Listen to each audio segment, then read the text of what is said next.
Bonjour à tous, nous sommes le dimanche 2 mai 2010. Alors, comme disait le vieux dicton, en mai, fais ce qu'il te plaît. Alors comment il a commencé ce mois de mai, ce joli mois de mai?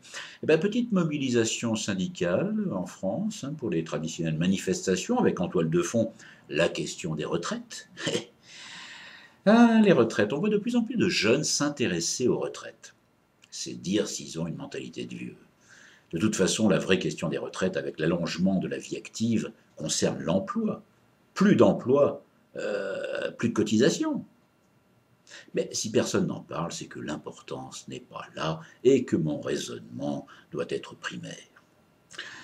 Le 1er mai 2010, c'est aussi la dernière apparition de Le Pen, président du FN, devant la statue de Jeanne d'Arc. Enfin, pour l'un comme pour l'autre, les voix étaient sans issue. La statue de l'une brille plus que l'autre, sans doute plus astiquée.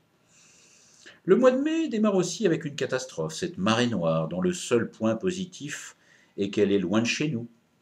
Ce qui fait que chez nous, on s'en moque un peu. Il est vrai que rien ne pouvait éclipser la victoire en Coupe de France d'une des meilleures équipes de la capitale, le PSG, qui a par ailleurs perdu les associations de supporters. Par décision de justice, les différents groupes humanistes ont été dissous.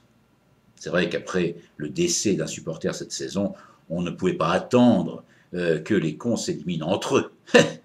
Ça aurait pris trop de temps pour assainir les stades en général et le Parc des Princes en particulier. Le 1er mai, c'est plein de façons différentes de fêter le travail, même si la plupart des gens fêtent le travail en ne travaillant pas. Et le 1er mai, ça me permet aussi de lire les commentaires que suscitent mes chroniques sur Internet. Les inepties tellement pathétiques qu'elles en deviennent drôles, et pourtant ce n'est pas l'humour qui les caractérise. La seule constante est l'orthographe revisitée, avec quelques prouesses, comme le fait d'arriver à faire plus d'une faute par mot.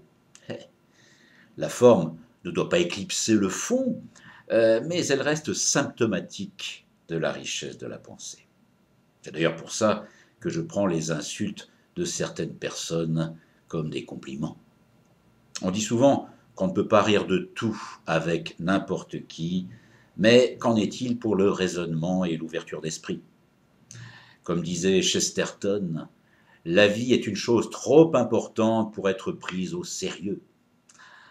Alors pour ceux qui profiteront du mois de mai pour trinquer à cette phrase, avec un cru bordelais ou bourguignon, de la même profondeur que cette citation, je dirais, et encore, bravo.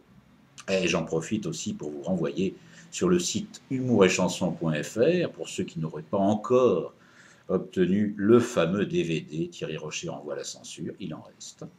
Et en attendant la prochaine parution d'Humour et Chanson, ce seront 3 pièces de théâtre que j'ai écrites. Voilà, à très bientôt. Merci.